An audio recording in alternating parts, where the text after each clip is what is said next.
Hello viewers, నేను doctor Rahul Reddy, consultant andrologist from Androcare andrology institute Hyderabad. ఈరోజు మనం ఈ వీడియోలో స్పెర్మ్ కౌంట్ తక్కువగా ఉండడానికి కారణాల గురించి తెలుసుకుందాం. ఎందుకంటే చాలామందికి క్లినిక్ వచ్చిన వాళ్ళకి ప్రతి ఒక్కరూ మమ్మల్ని అడిగే క్వశ్చన్, డాక్టర్ గారు ఎందుకు తక్కువగా ఉంది, దీన్ని ఎలా చేయాలి, దీన్ని ఎలా ట్రీట్ చేయాలి అనేది. ఎందుకంటే ఎప్పుడైనా సరే ట్రీట్మెంట్ చేయాలి అంటే మనకు దానికి సంబంధించిన ప్రాబ్లం తెలియాలి. ఎందుకు తక్కువగా ఉంది, దీన్ని మనం కరెక్ట్ చేయగలుగుతామా లేదా అనేది మనం తెలుసుకోగలిగితే మనకు ఒక హాఫ్ ఆఫ్ ద ట్రీట్మెంట్ అయిపోయినట్టే. ఇప్పుడు స్పెర్మ్ కౌంట్ ఎందుకు తక్కువగా ఉంది అని తెలుసుకోవడానికి మనం అసలు స్పెర్మ్ ఎక్కడ ప్రొడ్యూస్ అవుతుంది, ఎలా బయటకు వస్తుంది అన్న దాని గురించి మనం తెలుసుకోగలిగామనుకోండి, మీకు అర్థమవుతుంది.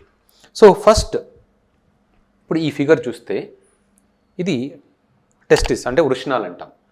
ఈ మనకు ఇంగ్లీష్లో దీన్ని బాల్స్ అంటారు, టెస్టికల్స్ అంటారు. ఇక్కడ మనకు స్పెర్మ్ ప్రొడక్షన్ అవుతుంది.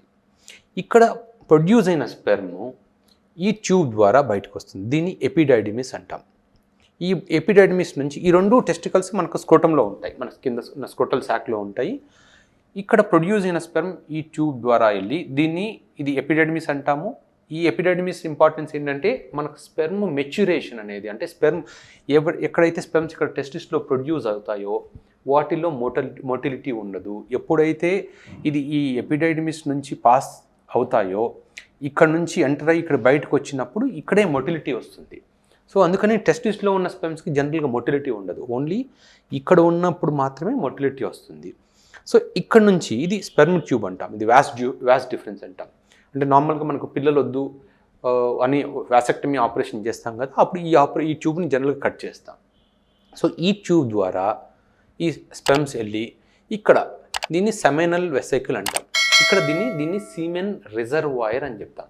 అంటే మనకి ఇది యూరినరీ బ్లాడర్, యూరిన్ ఎలా స్టోర్ అవ్వడానికి ఒక రిజర్వాయర్ ఉందో మనకి ఈ సీమెన్ స్టోర్ అవ్వడానికి కూడా ఒక రిజర్వాయర్ ఉంటుంది, దాన్ని సెమినల్ వెసికల్ అంటాం.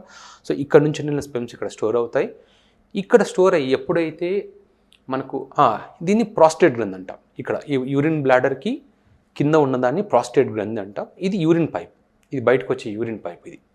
సో నార్మల్గా ఎప్పుడైతే మనం ఎజాకులేషన్ చేస్తామో ఈ జనరల్గా యూరిన్ సీమెన్ కలవకూడదు.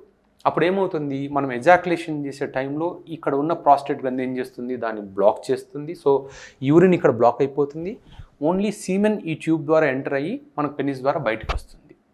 సో ఇక్కడ ఏంటంటే నార్మల్గా స్పెర్మ్ అనేది ఒక 2-3 టైమ్స్ ఎజాకులేట్ చేయగలిగినంత ఇక్కడ స్టోర్ అయి ఉంటుంది. రెండోది, ఈ ప్రాస్టేట్ సెమినల్ వెసికల్కి ఇంకో ఫంక్షన్ ఉంది, స్టోరేజ్ మాత్రమే కాకుండా మనకు సీమెన్లో ఉన్న బేస్ ఫ్లూయిడ్ని ఇక్కడ నుంచి వచ్చేది స్పెర్మ్ మాత్రమే.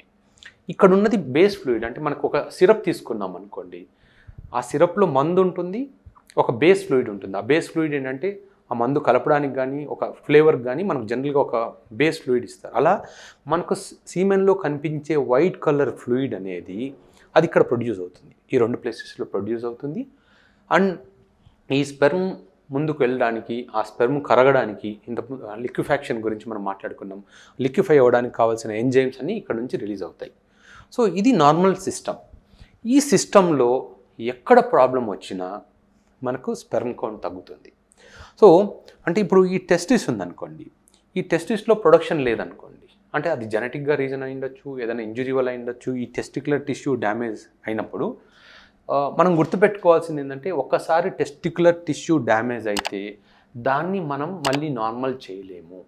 ఏదైతే మనకు ఒక్కసారి మనకు బర్త్తో పాటు టెస్టిస్ డెవలప్ అవుతుందో, ఒక 18 ఇయర్స్ తర్వాత ఏదైతే టెస్టిక్యులర్ టిష్యూ మెచ్యూర్ అవుతుందో అది డ్యామేజ్ అయిన తర్వాత మనం ఏం చేయలేము.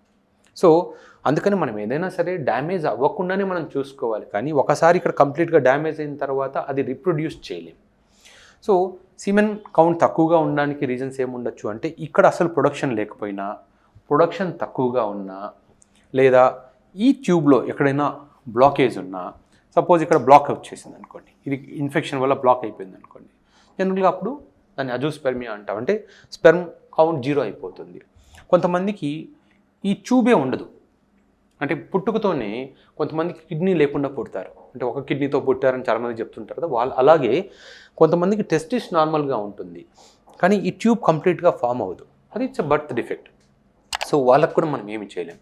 కొంతమందికి ఈ ట్యూబ్ నారోగా ఉండడం కానీ, ఈ ట్యూబ్లో ఇన్ఫెక్షన్స్ రావడం కానీ, కొంతమందికి ఇక్కడ ఇన్ఫెక్షన్స్ రావడం కానీ, సెమినల్ వెసికల్లో ఇన్ఫెక్షన్ కానీ, ప్రాస్టేట్లో ఇన్ఫెక్షన్ కానీ మనకు కామన్గా ఉంటాయి.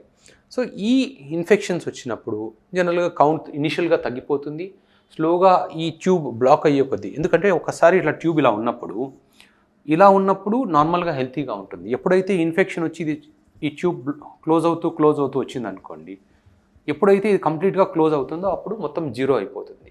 అది క్లోజ్ అయ్యే టైంలో ఏమవుతుంది, స్పెర్మ్ కౌంట్ తక్కువగా ఉండడం కానీ, మొటిలిటీ తక్కువగా ఉండడం కానీ జరుగుతుంది. సో ఇది ఇప్పుడు మనం నెక్స్ట్ వీడియోకి వస్తే ఎందుకు స్పెర్మ్ కౌంట్ తక్కువగా ఉంటుంది అన్నప్పుడు మనం ఇందాక చూసుకున్న వాటిల్లో స్పెర్మ్ కౌంట్ తక్కువగా ఉంటే మనం ఏమంటాము, ఆలిగోస్పెర్మియా అంటాం. మీరు సిమెన్ అనాలిసిస్ రిపోర్ట్లో చూసినప్పుడు 15 మిలియన్స్ కన్నా తక్కువగా ఉంది అంటే ఆలిగోస్పెర్మియా అని ఉంటుంది. ఈ ఆలిగోస్పెర్మియాకి రకరకాల కాజెస్ ఉండొచ్చు. ఒకటి జెనెటిక్ కాజ్, అంటే పుట్టుకతోని కొంతమంది మేనరికం, వాళ్ళ పేరెంట్స్ది మేనరికం వల్ల టెస్టిస్ సరిగా డెవలప్ అవ్వడము, చిన్నప్పుడు గౌదబిల్లలు అంటే టెస్టిస్లో కొంచెం వైరల్ ఇన్ఫెక్షన్స్ రావడం వల్ల కానీ జనరల్గా టెస్టిస్ డ్యామేజ్ అవుతూ ఉంటుంది. అది జెనెటిక్ ఫ్యాక్టర్ కాదు, కొంతమందికి జెనెటిక్గానే టెస్టిస్ వీక్గా పుడుతుంది. సో దానివల్ల ప్రొడక్షన్ తక్కువగా ఉండొచ్చు. రెండోది ఇన్ఫెక్షన్స్. సో టెస్టిస్లో ఎప్పుడూ ఇన్ఫెక్షన్ అనేది చాలా రేర్గా ఉంటుంది. ఎందుకంటే మన బాడీలో బ్రెయిన్కి టెస్టిస్కి ఒక సపరేట్ ఒక సిస్టమ్ ఉంటుంది. దాన్ని బ్లడ్ టెస్టిస్ బ్యారియర్ అంటాం. అంటే మనకు బ్లడ్లో ఉన్న వ్యర్థాలు కానీ, టాక్సిన్స్ కానీ, కెమికల్స్ కానీ, టెస్టిస్ కానీ, బ్రెయిన్ కానీ రీచ్ అవ్వకుండా ఒక ఫిల్టర్ లాంటిది ఉంటుంది.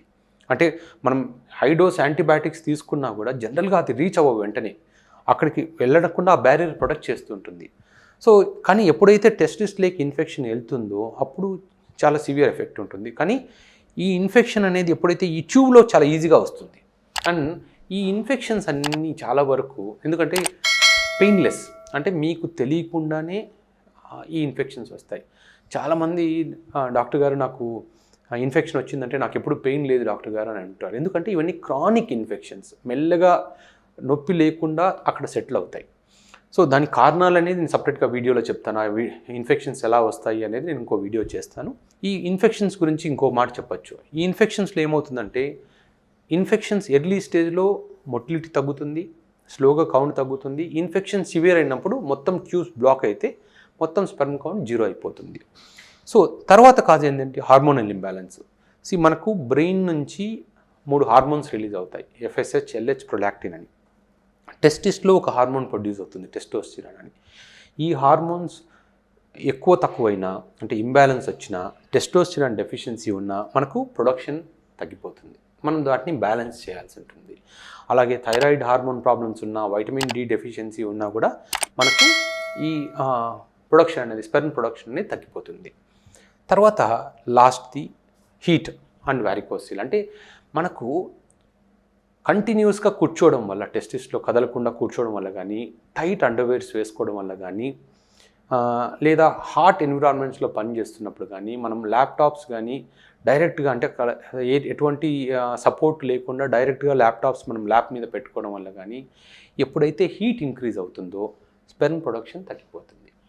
సో దీన్ని ఎలా క్యాల్కులేట్ చేస్తారు అంటే రఫ్ ఒక క్యాల్కులేషన్, మన టెస్టిక్యులర్ టెంపరేచర్ అనేది మన బాడీ టెంపరేచర్ కన్నా 2 degrees తక్కువగా ఉండాలి. అంటే బాడీ టెంపరేచర్ 37 ఉంటే ఇది 35 అవ్వాలి. సో ఎప్పుడైతే ఈ టెంపరేచర్ పెరగడం, టెస్టిస్లో ఉన్న టెంపరేచర్ పెరగడం మొదలు పెడుతుందో స్పెర్మ్ ప్రొడక్షన్ తగ్గడం మొదలు పెడుతుంది. 1 degree టెంపరేచర్ పెరిగిందనుకోండి టెస్టిస్లో, అట్లీస్ట్ 17 to 20% స్పెర్మ్ ప్రొడక్షన్ తగ్గిపోతుంది. సో నార్మల్గా కంటిన్యూస్గా కూర్చుంటే ఏమవుతుంది, అలాగే హీట్ అంటే ఎయిర్ సర్క్యులేషన్ లేకపోవడం వల్ల మనం థైస్ మధ్య కొంచెం లావుగా ఉన్న వాళ్ళు ఏమవుతుంది, వాళ్ళు నడిచినప్పుడు ఆ థైలో ఉన్న ఫ్యాట్ వల్ల వాళ్ళు నడిచినప్పుడు ఫ్రిక్షన్ డెవలప్ అవుతుంది. ఆ ఫ్రిక్షన్ వల్ల కూడా నార్మల్గా 3 to 4 degrees టెంపరేచర్ రైజ్ అవుతుంది. అంటే దాని ఆ హీట్ రైజ్ అయినప్పుడు స్పెర్మ్ ప్రొడక్షన్ తగ్గిపోతుంది. సో అందుకని టైట్ అండర్ గార్మెంట్స్ వేసుకోకూడదు అని చెప్తాం. అలాగే టెస్టిస్లో ఈ వెరికోసిల్ ప్రాబ్లం ఉన్నప్పుడు, అంటే ఈ వెరికోసిల్ అనేది చాలా పెద్ద టాపిక్, నేను దాని గురించి ఒక 10-15 వీడియోస్ చేస్తాను. ఈ వెరికోసిల్ ప్రాబ్లం ఉన్నప్పుడు కూడా ఈ హీట్ ఇంక్రీజ్ అవుతుంది టెస్టిస్లో. ఇంక్రీజ్ అయినప్పుడు ఆటోమేటిక్గా స్పెర్మ్ ప్రొడక్షన్ తగ్గిపోతుంది. సో వ్యూవర్స్, ఇప్పుడు దీనికి కావాల్సిన అంటే స్పెర్మ్ ప్రొడక్షన్ ఎందుకు తగ్గింది అనేది మనం తెలుసుకున్నాం కదా.